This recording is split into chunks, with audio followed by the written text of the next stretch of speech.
Hey everyone, let's do a Lightroom demo. Yeah. So as you remember in class, I have Adobe Lightroom Classic.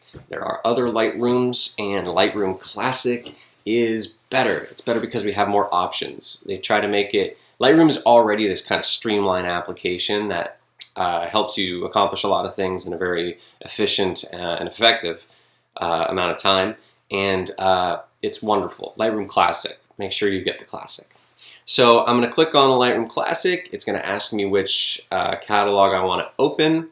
That is a decision that I went into preferences and said, ask me which catalog I want to use every time I open Lightroom Classic. It's not going to automatically do that for you. If it's your first time opening Lightroom, it's going to ask you to create a catalog.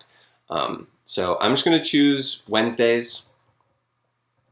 And as you can see, when we open it, it's going to pick up exactly where we left off. We're even still in the develop module. We're on the last image that we were on, all right? And over here, we still have our history of all of the effects that we've, or the edits, all the changes that we've made to this image. I'm going to go back to the library. Again, the library is super similar to Adobe Bridge. It has our film strip down at the bottom. It's got our images over here on the left if we wanted to see them. It's got our keywording over here on the right. Again, I typed in the keyword NO. That was just a really quick and easy way for me to put in for New Orleans. That's super convenient because if I was to import, maybe I was there for a week, which I was, and I'm going to upload all my photographs from that specific trip. Upon importing, I can add that keyword to all of those images so that instead of having to go, what year was I in New Orleans? What was the, like, what date was it? I can just go to my keywords and I can find my, I can find New Orleans down here. And if there's no other images, all I have is this one folder from New Orleans. But if I were to click this button to the right, it takes me to the images that have been had the keyword NO added to it.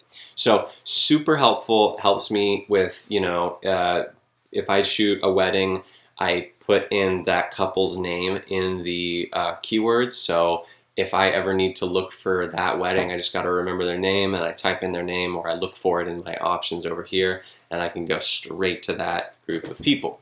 Okay, so all super helpful and very intuitive, I think.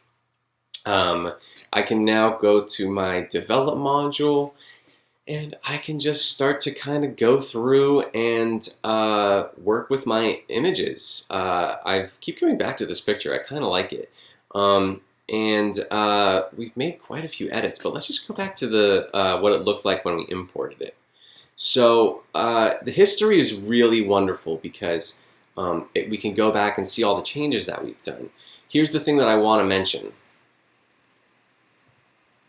I just went back to import, made an adjustment, and we lost our history because we actually are able to go back in time on our history and start over, and that's what I just did. So if I didn't want to do that, I'd now have to hit Command Undo, and our other option would be to go up to my last edit that I made and just go to Reset. Now Reset brought everything back to how it was when we originally brought the image in, but it didn't get rid of our history, okay? So history is helpful, but if you go back in history and then start over, you're really starting over, all right? So let's just keep it on the reset because I like to know what I had just done. And just like in Camera Raw, I can hold the option button, find my white and black points with the shadows and the highlights, and I can go down to my tone curve, and I can add a little bit of contrast by bringing the blacks down and bringing the whites up. And again, I mentioned this in class, I sometimes set my camera to black and white when I'm walking around because I'm thinking in black and white. And even though it's digital and there's color, I want to make these images in black and white. When you're photographing RAW, which I was, even if I tell my camera, hey, preview this in black and white, it's going to contain the color no matter what. That's why when you pull it back, when you import it into Lightroom or you import it into Photoshop, if you had your camera set to black and white and you were set to RAW, you're gonna see the colors because it's gonna keep all that information. It's not gonna just get rid of it. If it was a JPEG, if your camera was set to JPEG and you went into and made your camera black and white, when you import that into your computer, black and white. There's no going back. You are stuck in black and white. It did not record the colors. That's the beauty of RAW.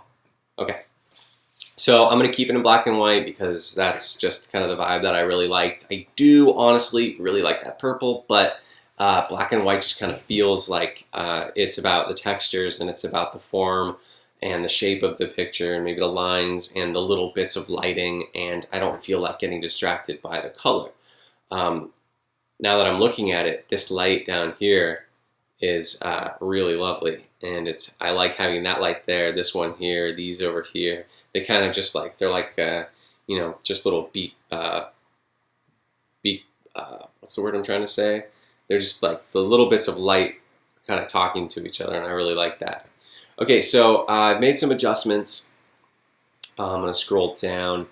As you see, when I click on each individual layer, the previous one closes. So basic was open, and so what that means is I've selected solo mode. If I turn this off, it just sort of keeps your layers open. And I don't like it this way. I like to have solo mode because when I click on one, I don't like to have to search for it. I want to be able to find it right there. So there's these really great ways to kind of customize your Lightroom setup to make it work for you.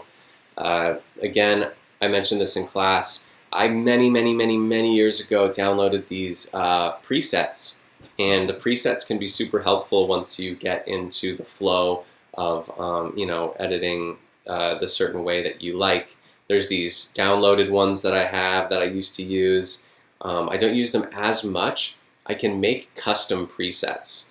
So I made this custom preset for this digital point and shoot. Is called a Ricoh GR2, and I made this Ricoh GR2 color profile, and I made that by basically creating a look that worked for this image.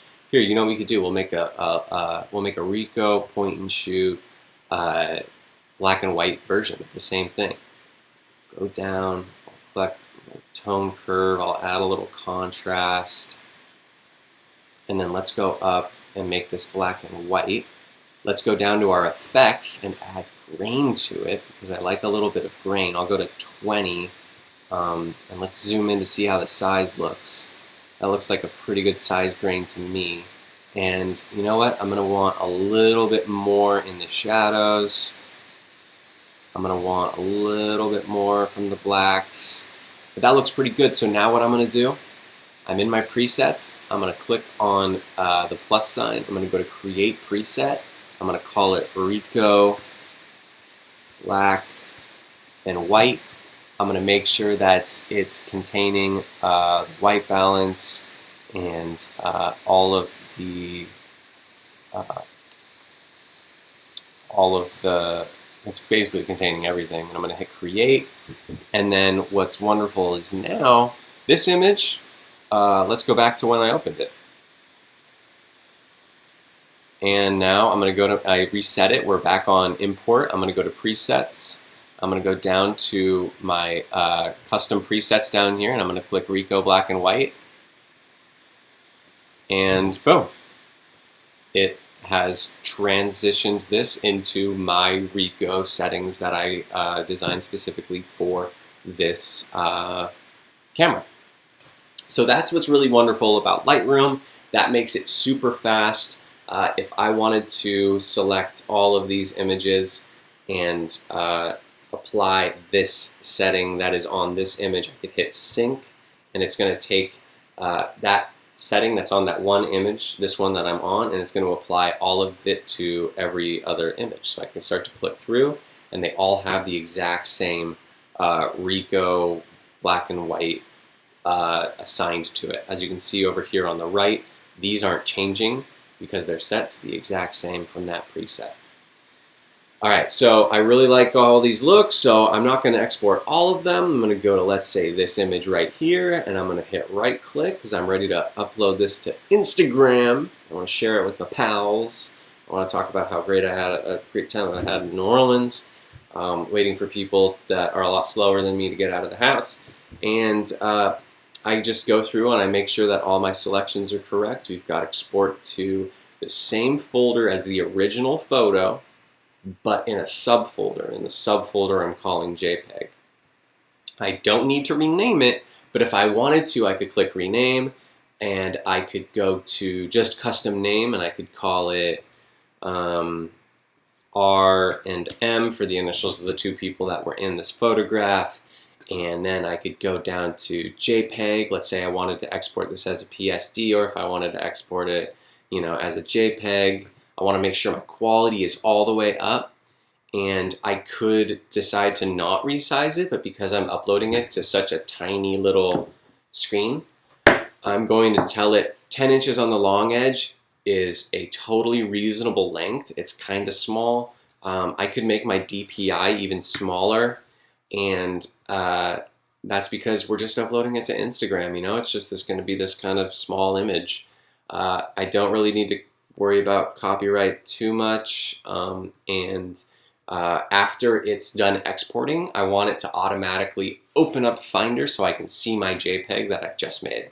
That's what Show in Finder will do. So I'm going to click on Export. I'm not going to touch anything. Once it's done exporting, it's going to pop up right here. I can hit the space bar. Yep, that's the picture. What I like to do is airdrop it to myself. So I'm going to right click so long as my phone is open. I'm going to go to share, and I'm going to airdrop it, and it's going to land on my phone. The next thing that I could also do, so there we go, boom, it's on my phone already, is upload that for an assignment for class, because that's what we're doing. Okay, if you have more questions, please let me know. I'd be super happy to go into depth a little bit more on certain subjects or topics that I've covered, and there's some more advanced work that we could be doing that I'd be happy to talk about as well. So look for version 2.0, and happy Lightroom. It's a very fun program. I use it constantly. It works for me. It'll work for you.